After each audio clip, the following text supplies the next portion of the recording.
welcome to the Tavern Chat Podcast. I'm your host, Eric Tenkar, your bartender in the OSR, your main proprietor at the Tenkar's Tavern blog, Discord server, movie group, Facebook group, Twittering, and Instagram shite.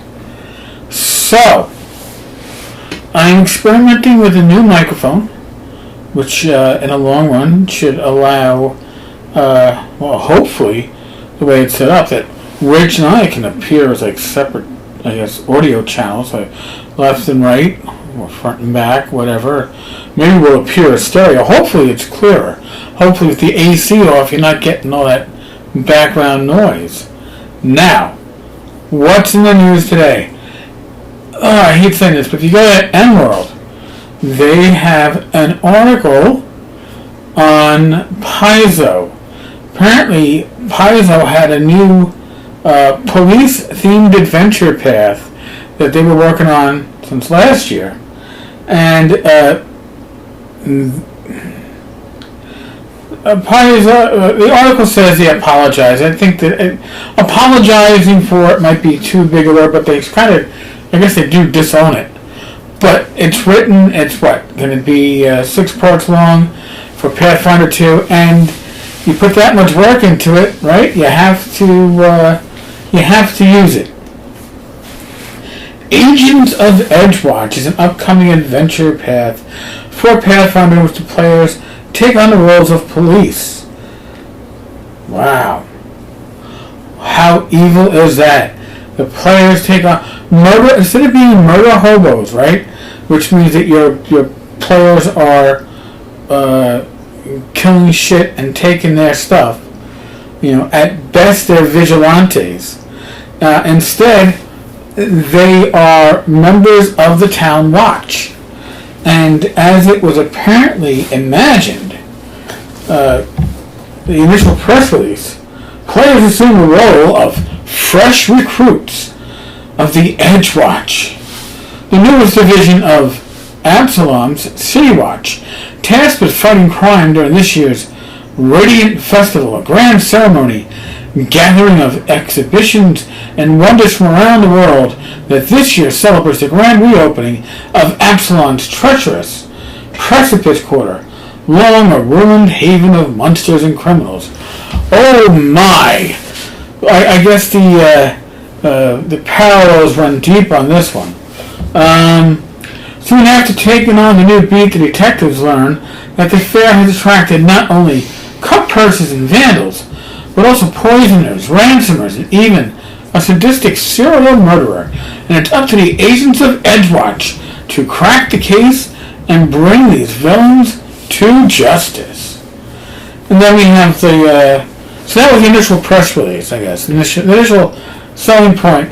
And then we have Paizo realizing that I guess they kind of stepped in it with the current atmosphere. Because, on TV, Arts and Entertainment canceled their hottest show, which I'm just going to throw this number out there, which was over 50% of the fucking programming, right? Live PD body cam, live PD chases, that was what they're doing, and they canceled it. They canceled the cash cow because of the current anti-police atmosphere. So, Paizo canceled. They have a long press release, which I don't really even know if we want to get into the whole thing.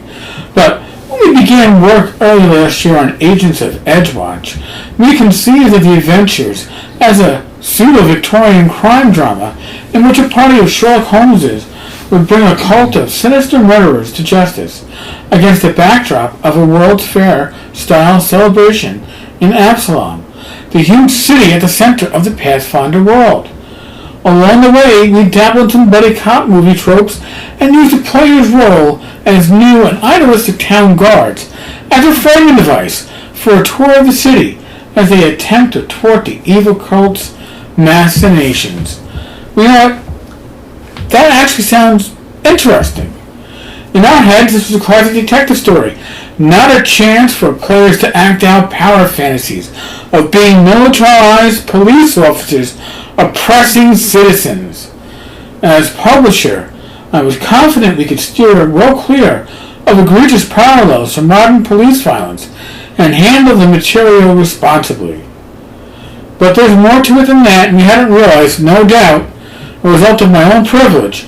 It is the very concept of police, the idea if in fact taking on the role of police, makes some members of the Paizo community deeply uncomfortable, no matter how deftly we might try to pull off the execution. And it goes on. So,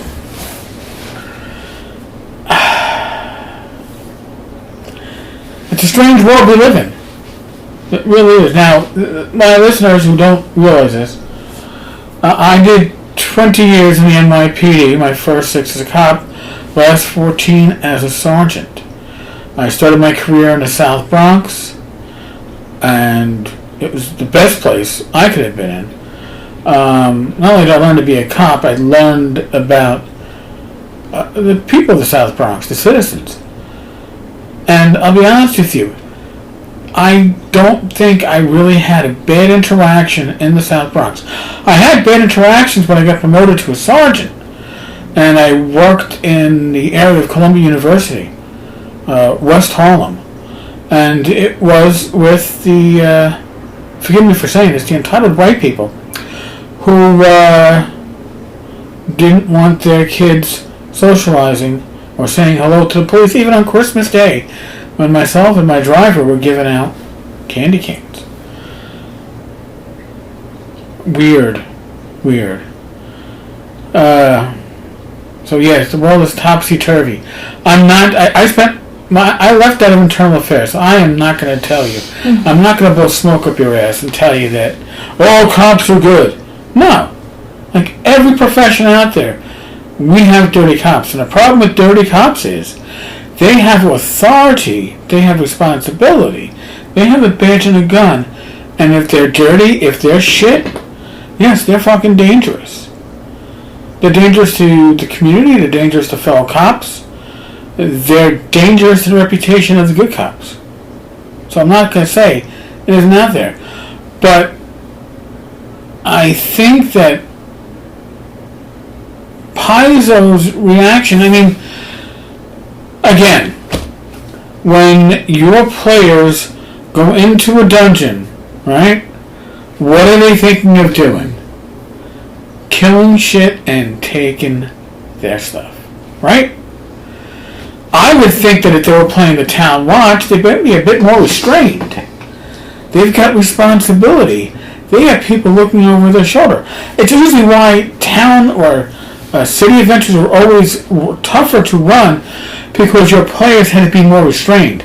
They could be chaotic, crazy in a fucking dungeon and kill everything, and moral quandary questions don't come up, but put them in a city environment. And I remember in college, my players would get very upset because they were expecting townsfolk to bow to their every whim, and no, I wouldn't. Adventures were dime a dozen. You know? But players do get this power aspect going. And I would think that giving them authority and responsibility would, again, rein that shit in. You could have easily built that into the scenario. And for Paizo to basically say, we didn't think about that when we were, is laziness. And it really makes me think that I should write, if not adventures, then at least material, source material, where folks can effectively use a town watch. Whether it's as a background for a PC, or the PCs can play it, or for you to more properly use them as NPCs. And yes, are some going to be dirty? Certainly. Some smaller departments are dirty to the fucking core. Okay, that's one advantage of having larger departments, I think, with a larger supervision, is that You might get pockets of corruption, but generally the whole department isn't. But small departments can be rotten from the head on down. There's a lot of material I want to cover with this, and I think I might have to. And I certainly know enough members of the law enforcement community that are role players that I think that we could put together something that is effective and respectful on all levels. Brainstorming live on Tavern Chat. Well, folks, as always, as I've been saying for the last couple of months, 20 seconds, wash your hands.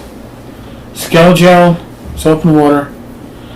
Cover your face, cover your mouth, cover your nose. Wear a mask or a facial covering or whatnot. Maintain your social distance. New York City is quasi-opening up today. Bars and restaurants can have outdoor seating. I'll have to check out my pub later on this week, or maybe a day where it's not like knocking on 90. Be safe, be well, God bless. Roll those dice, and I will talk with you all, God willing, tomorrow's. Later, folks.